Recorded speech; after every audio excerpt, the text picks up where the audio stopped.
Alors la team, je vous ai manqué ou pas? Ça fait un moment que vous n'avez plus vu ma tête là. J'ai fait plus de podcasts, donc on va mélanger podcast et vidéo aussi visuelle pour que vous puissiez quand même me garder en mémoire.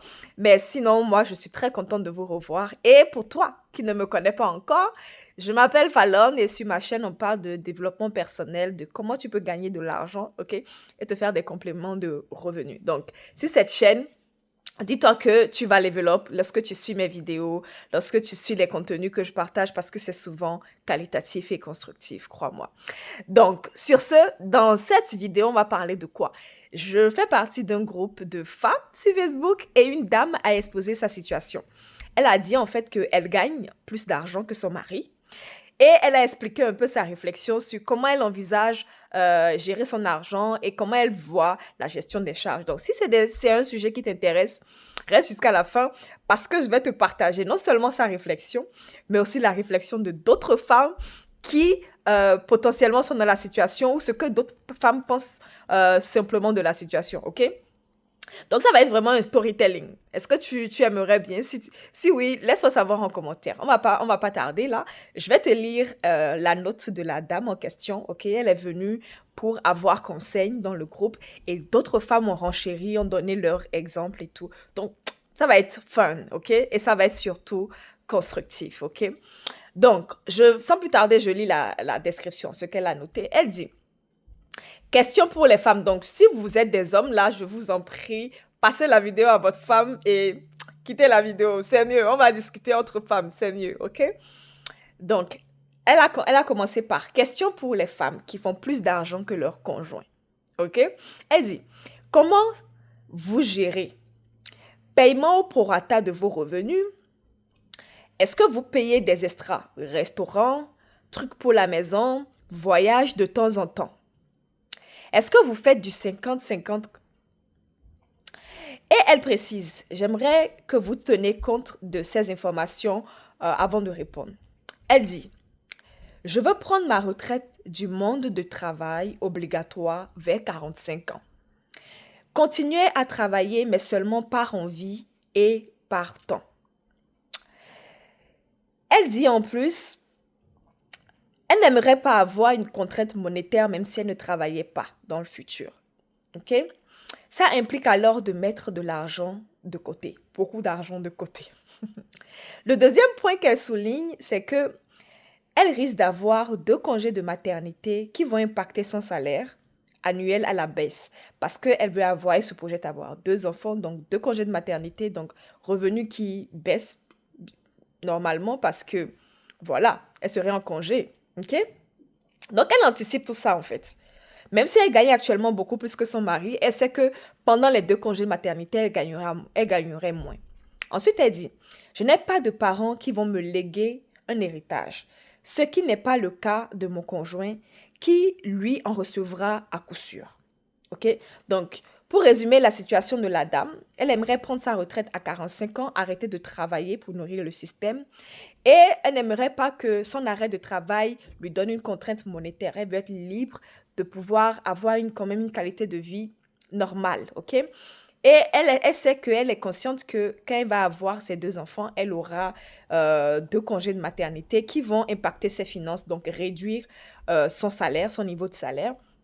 Et elle est consciente que son conjoint, euh, lui, il a la possibilité d'avoir des héritages. Elle n'en a pas, ok? Elle n'a pas de parents qui vont lui léguer quoi que ce soit, donc elle se bat toute seule. Donc, elle aimerait savoir comment gérer l'argent dans sa situation. Est-ce qu'il faut faire au prorata? Est-ce que comme elle gagne plus que le mari, plus que son conjoint, est-ce qu'elle doit payer tout ce qui est restaurant, voyage, de temps en temps, des trucs pour la maison? Selon vous, qu'en pensez-vous? Qu'en pensez-vous? Ok? Laissez-moi savoir en commentaire avant que je ne vous le dise. Il y a plein de retours de femmes qui traversent la situation ou même pas. Ok? Donc, laissez-moi savoir d'abord vos avis en commentaire avant que je ne vous lise les retours. Ok? Je ne pourrai pas tout lire parce qu'il y a une centaine de commentaires. Je vais faire une première partie et si ça vous intéresse, je peux toujours lire le reste des commentaires pour vous. Ok? Donc, on va commencer par le premier commentaire. La dame, elle dit, pose-toi la question, aimerais-tu que ton conjoint paye au prorata s'il faisait plus que toi. Je lis pas mal de moi et non de nous dans ta note. La relation est une union où l'on partage, n'est-ce pas? Donc, selon cette dame-là, elle pense que c'est pas juste de sa part de penser au moi, parce que si le conjoint, lui, gagnait plus que ça, elle n'accepterait pas de faire moitié-moitié avec lui, ou en tout cas, de payer, en tout cas, bref, vous avez compris le fond de la pensée. Je ne vais pas commenter les commentaires là, sinon on ne va pas s'en sortir, la vidéo risque d'être trop longue. Donc ça, c'est le premier commentaire. Ensuite, deuxième commentaire, il y a une dame qui dit « Tous nos revenus vont dans le même compte et on fait chacun nos dépenses perso et conjointes à partir du même compte. » Pour les grosses dépenses personnelles, on a des comptes épargne qui ont des dépôts automatiques 2 fois par mois, au même montant chacun. Ça fait 13 ans qu'on est ensemble, 12 ans qu'on vit ensemble et 11 ans qu'on paye tout du même compte. On a une fille de 7 ans ensemble. Ok, donc selon la dame, elle, que ça soit son salaire ou le salaire de son mari, ça va dans le compte joint. Et ensuite, ils ont chacun un compte épargne où un virement est fait automatiquement aux 2 semaines pour que chacun puisse avoir son épargne. Ok? Pour que chacun puisse se constituer son épargne. Et l'épargne est égale. C'est-à-dire qu'il peut prendre chacun $50 en épargne, mais tout l'argent qui reste, c'est pour la famille. Et chacun dispose de son argent, de son épargne comme il l'entend. Et que ça fait quand même plus de 13 ans qu'ils sont ensemble. Donc, je ne vais pas commenter. J'ai promis de ne pas commenter là. Mais si vous voulez que je fasse une vidéo pour commenter chaque commentaire, je me ferai un plaisir. Parce que je pense que le sujet est très intéressant et c'est un fait de société. Ok, troisième commentaire. Elle dit, on paye le loyer et les charges 50-50. Et la personne qui a le plus gros salaire paye l'épicerie 3 fois sur 4 environ. Plus les restos. Voilà. Donc, si tu gagnes plus, on se partage les charges du loyer, mais le reste, tu prends en charge, plus les sorties. Quatrième commentaire. Que je gagne plus ou moins, nos revenus sont mis en commun pour nos besoins. Puis, nous gardons chacun nos comptes personnels.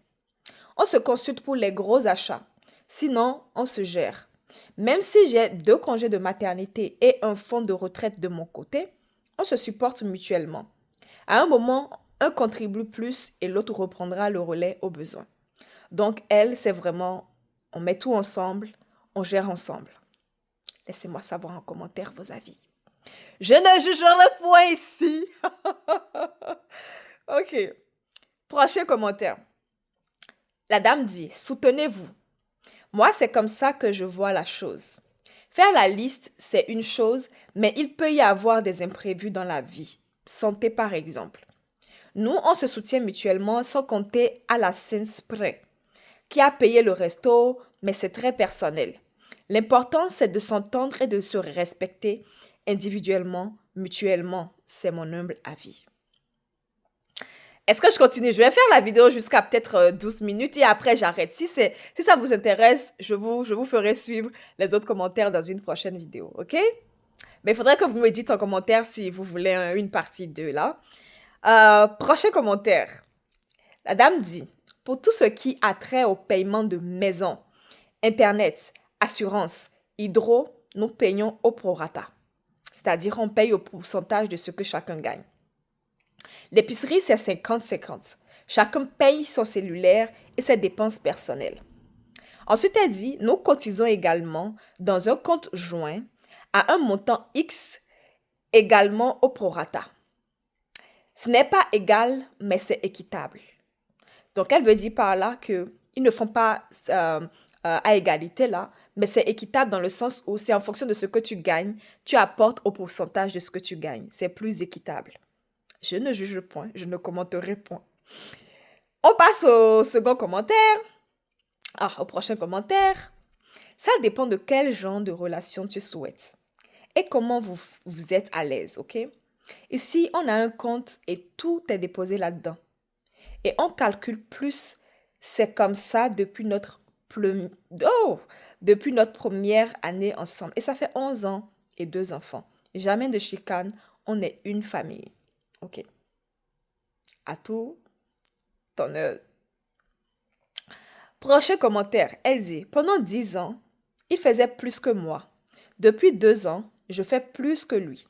C'est toujours resté 50-50. Sauf pour les enfants. C'est moi qui paye car j'ai les allocations. Vêtements, dentiste, camp. Pour ceux qui ne savent pas c'est quoi les allocations, c'est le revenu que l'État te donne en fonction de la taille de ta famille. Si tu as des enfants, tu as droit à certaines allocations dépendamment du nombre d'enfants que tu as. Donc, je pense que c'est elle qui perçoit les allocations. Donc, il y a certaines charges des enfants qui sont prises en charge par elle. Prochain commentaire. Vu que je suis travailleuse autonome, mon salaire est variable. Au début, notre relation, je m'assure que c'est correct, elle dit, au début de notre relation, mon chum faisait toujours plus que moi. Alors, on divisait au prorata. Maintenant, ça dépend d'une année à l'autre. Mais vu qu'en moyenne, nos salaires se ressemblent et qu'on a chacun plus que ce dont on a besoin, on a assez pour nos épargnes respectives. Alors, on divise 50-50. On s'en parle de temps en temps pour s'assurer que chacun est toujours bien avec ça. Et on fait des changements au besoin. Je ne commenterai point. Prochain commentaire. La vraie question est, es-tu prête à vraiment partager ton budget avec lui? Est-ce que c'est nouveau? Connais-tu son bagage? Connais-tu les risques? La facture amoureuse de PYMC Swin est excellente pour tes questionnements. Je vous conseille de l'acheter et le lire tous les deux et en jaser par la suite de manière très claire. Je pense qu'elle a donné la référence d'un livre et elle lui conseille de le lire avec son chum, donc son conjoint, pour qu'ils puissent en débattre. Merci. Prochain commentaire, et je pense que ça sera le dernier. Bon, on va dire l'avant-dernier, comme ça je ne vous laisse pas sur le carreau comme ça. Moi, je fais plus d'argent sur mon conjoint, mais mes congés de maternité m'ont appauvri. Alors, disons que c'est notre argent parce que c'est lui qui m'a pas mal aidé quand j'étais en congé de maternité. Puis, quand j'ai racheté mes années de fonds de pension après aussi. Je mets de l'épargne de mon côté, mais je paye plus de voyages en famille, plus d'épicerie. J'achète ce que je veux à mes enfants sans lui demander de l'argent pour splitter. On paye notre maison 50-50 et c'est à nos deux noms. Je trouvais ça juste que je m'enrichisse, je trouvais ça injuste que je m'enrichisse en capital et pas lui. Nous sommes ensemble depuis 21 ans. Elle a fait ses preuves. Dernier commentaire. C'est ma vision. Elle commence par c'est ma vision. Le prorata, assurément. Sinon, c'est inéquitable, à mon avis. Si vous avez une maison payée au prorata, par exemple, et que vous séparez, ce que je ne vous souhaite pas, bien entendu, vous récupérez également au prorata. On s'entraide en couple. Il me semble, vous êtes conjoint de fait, prévoyez l'impensable et faites une entente formelle en cas de séparation pour que tout soit clair. Sinon, c'est là que le mal peut blesser. On n'a pas envie de faire cela quand ça va bien. Mais on s'en félicite la journée que ça peut mal virer. Qu'il ait un héritage ou non, un jour n'a pas d'importance. Ça peut changer. C'est maintenant qui compte. Si vous gérez bien les choses et que vous êtes ensemble le reste de votre vie, je crois que vous bénéficierez sûrement du fait qu'il ait un héritage. Bonne chance dans vos choix. On s'accompagne dans la vie pour être heureux. À 50-50, il n'aura peut-être plus rien à mettre de côté ou pour se payer une mini gâterie ou faire un petit cadeau alors qu'il vous restera, par exemple, 2000 $ par mois pour vous. Au prorata, il lui restera le pourcentage des dépenses comme le vôtre à la hauteur de ses revenus. J'ai connu des gens qui ne vivaient pas au prorata et la personne au plus bas salaire était dans le rouge et stressait et l'autre payait un voyage par an et quelques sorties pour compenser. Mais il lui restait des milliers de dollars par mois alors que l'autre était dans le gros rouge. Ça n'a aucun sens à mon avis. Mais chacun et chacune sa vision. Bon, alors, dites-moi ce que vous en pensez. Est-ce que vous avez aimé ce capsule-là. De temps en temps, je viendrai faire des vidéos euh, euh, comme ça, visuellement, mais parfois, souffrez que je fasse aussi mes podcasts. Ça me permet de vraiment être plus régulière et disciplinée dans le partage de contenu sur la chaîne.